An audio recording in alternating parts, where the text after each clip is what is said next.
A long time ago, a wealthy king had 3 beautiful daughters. They had everything they wanted offered to them on a platter of gold. However, only one thing was lacking in their life. None of them had a husband, nor did they have a suitor. This made the king very unhappy. He had food, but he could not eat. "What shall we do now?" he asked his wife. "I want my children to be happily married, but they think that no one is good enough for them." The king's daughters were however not bothered. "I want to marry the richest man alive," said the oldest sister. "I want to marry the most handsome man," the younger sister said arrogantly. "As for the younger sister, I want to marry a king like my father. Only he will be richer and more powerful. Oh, what a life I shall live being the queen of a great empire." Their mother the queen added, "Whoever marries my daughters will be a lucky man, seeing how beautiful they all are. Oh no! My daughters will only marry the best men in the whole land." The king's heart was very troubled. He told his wife, "I'm finding my daughters men who will love and care for them. I will not watch them grow old without husbands and children." "Do whatever you want," said the queen, "but my daughters will only marry anyone who can tell their names. That way, I will be sure they are marrying the wisest man in the entire land."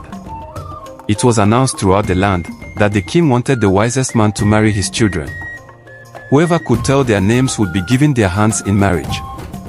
The rich and famous went with gifts to the palace to try, but they couldn't guess the princesses' names.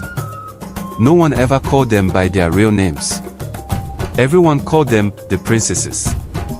Soon, every available man in the land had gone to ask for the princesses' hands in marriage, but no one could tell their names. So, the tortoise, a very crafty animal, decided he would give it a try.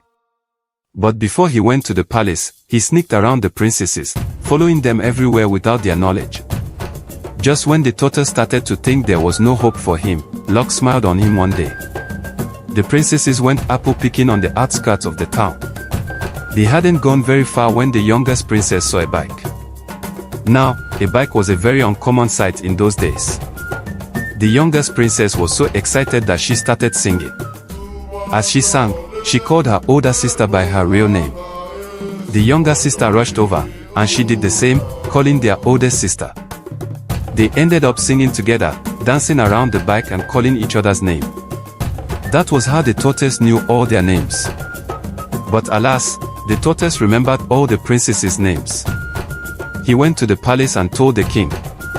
The whole town gathered, and the tortoise said the name of each princess. Everyone was shocked. The king had no choice but to give all his daughters to the tortoise as his wives. The princesses and the queen were extremely sad. But there was nothing anyone could do. And so, the tortoise started to take the princesses home as his wives. On their way to Tortoise's home, the princesses were so ashamed that they each chose a very different lifestyle rather than become the tortoise's wife. And so it happened that since that day, no one ever saw any of the princesses again. The king and queen were very sad, but there was nothing anyone could do. If only the princesses and their mother had known, they would not have been so proud and arrogant in choosing their husbands. Please like, comment, subscribe, and turn on your notification bell for more.